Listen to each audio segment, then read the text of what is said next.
Good Erev Shabbos, everyone. This week's Parsha is of eira. Hashem tells Moshe Rabbeinu that he should go to Paro, and now Paro is going to see the presence of Hashem, the Creator and the one who maintains and sustains all life. And he will see this as a result of the makkos, the plagues that are brought, demonstrating that God is not just the Creator, but he is in total control of every aspect that exists in the universe and beyond. The fourth plague is that of Oreb, the mixture of wild beasts that came into the land of Egypt, destroying anything that was found outside, and whether it be human beings, the Egyptians, or if it would be cattle or any animal or any living creature, with the exception, of course, of the Jewish people. As God said, V'samti fedus, I will make a distinction, a redemption, that even if one of the children of Israel should be found not in the vicinity of Goshen, where the animals miraculously would not enter, even though the nature of the animal is not to stop when there's a stop sign, they wouldn't enter Goshen. But even if one of the children of Israel is found on the same street in Egypt, in Alexandria, Cairo, wherever it might be, the wild beasts will not offend him, not attack him, not do anything. It's an incredible miracle. God brings this plague, and it is destruction throughout all of Egypt. The people are terrified. There's death. Paro calls to Moshe and to Aaron, and he says, go, serve your God in the land of Egypt. And Moshe says, this is not appropriate to do that. We're going to slaughter the animals unto our God. These are animals that the Egyptians worship. Is it, shall we slaughter these animals before their eyes? Are they not going to stone us and kill us? And therefore, Paro says, okay. Moshe says, we need to leave and go on a 3-day journey. And Paro says, I'll let you go and go ahead and bring your offerings to the Lord your God, but don't go too far. Meaning, if your entire concern is that you don't want to slaughter these animals in the presence of the Egyptians, why do you have to go on a 3-day journey? Go on a 1-day journey. There are no Egyptians there. Few questions. Why did Moshe say that we can't slaughter the animals that the Egyptians worship before their eyes? They're going to kill us. What, is Moshe really concerned? Is he frightened that the Egyptians will do anything? Can the Egyptians do anything? There's nothing they can do. If Hashem tells Moshe that, go ahead, slaughter the animals before them, then there's nothing to be concerned about. Moshe Rabbeinu was going back and forth to Paro. How did he have access to Paro whenever he wanted? There were guards. They say there were lions. They had dogs. Nobody could just walk into the White House and see the president. You just can't walk into the palace and see Paro, and yet Moshe and Aaron did. When they came, the doors opened. The guards were lifeless. They had no energy. They couldn't do anything. The animals didn't react. It's as if they didn't notice them. And Moshe and Aaron went without any hesitation. Nothing would impede them, and they went right to Paro. There was nothing to be afraid of. They're following the will and the commandment, the instruction of God. They're concerned about the Egyptians. What is Moshe saying? They're going to kill us. In addition, why didn't Moshe just say, Paro, we can't bring the offerings here in Egypt because God said we should leave Egypt? Not only that, when Moshe was praying to God on behalf of Paro to remove the plagues, he would leave the city. Why?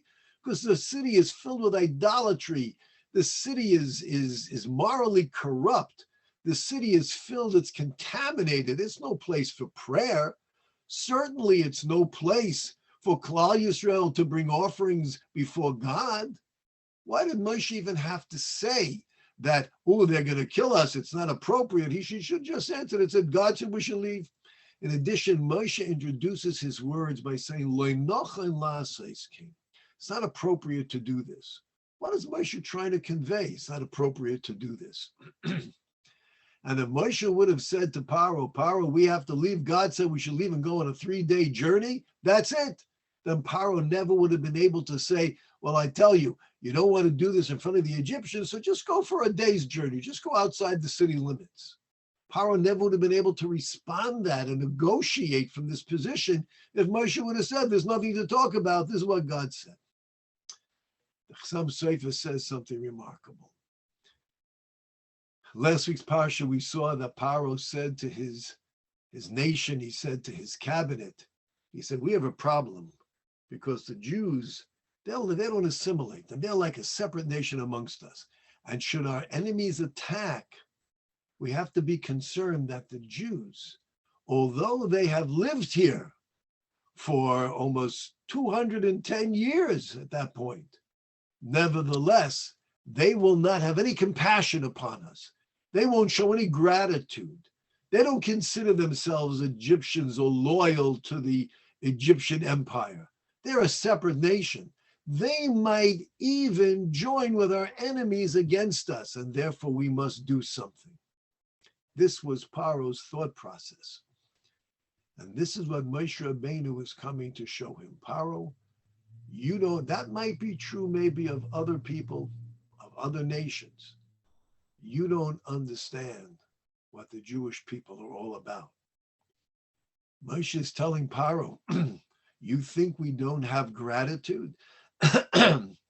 Paro, despite the fact that you have alienated us, you've oppressed us, you have deprived us of all rights as citizens, you've stolen our property, you have enslaved us, you took our children and you threw them in the Nile, the boys, to destroy them.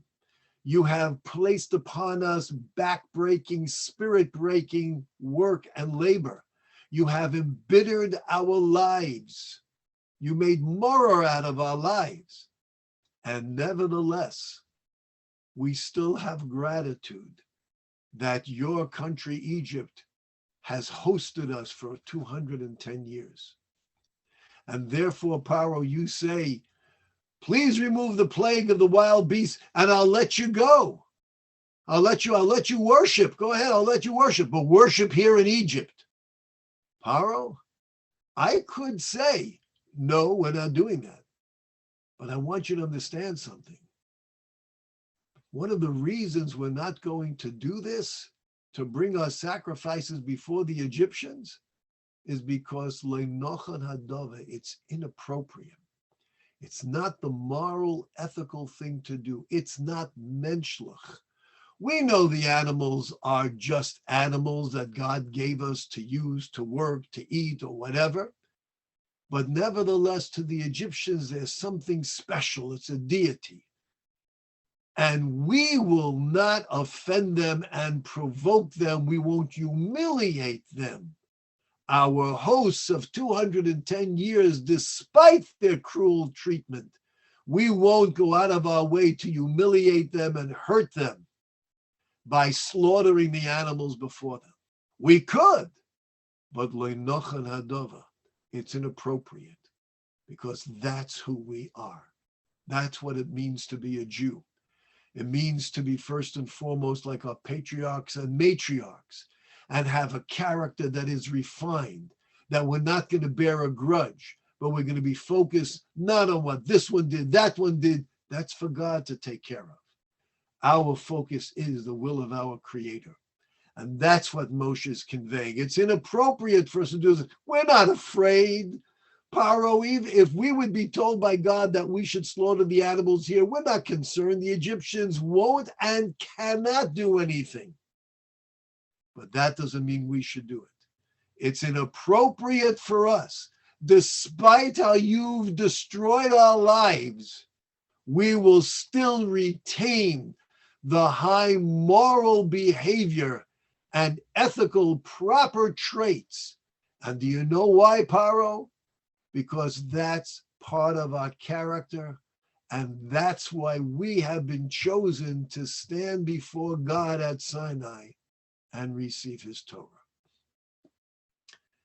This is not just a conversation between Moshe and Paro over 3,400 years ago, but this is important. This is Torah. This is words originating from God himself to teach us. There might be those who behave inappropriately, and we should be aware of it, and we should know of it, and we should defend ourselves appropriately. But it doesn't mean that we have to provoke, and it doesn't mean that we have to humiliate and shame, and it doesn't mean we should show disrespect. God himself told Moshe, as Rashi explains, when you go to Paro, Melech Mitzrayim, the king of Egypt, even though Moshe, I'm appointing you to be his judge and to be his master, treat him with respect. He's still the king of Egypt. The Jewish people have always been outstanding in their treatment of others, sensitivity and with respect. And therein lies our ability to be worthy of receiving God's Torah. And this element of showing respect is not just for the nations of the world, it's for ourselves and our own people. Sometimes you find that one Jew, when it comes to speaking about others, they lose all respect and humanity. And they find that this, well, I don't agree with what you're saying, and all types of vehement responses surface. The element, one can disagree, one should disagree, but do so respectfully, with honor, and in a moral, proper, menschlich fashion. Stay safe, and stay healthy, and stay Jewish. Have a wonderful Shabbos.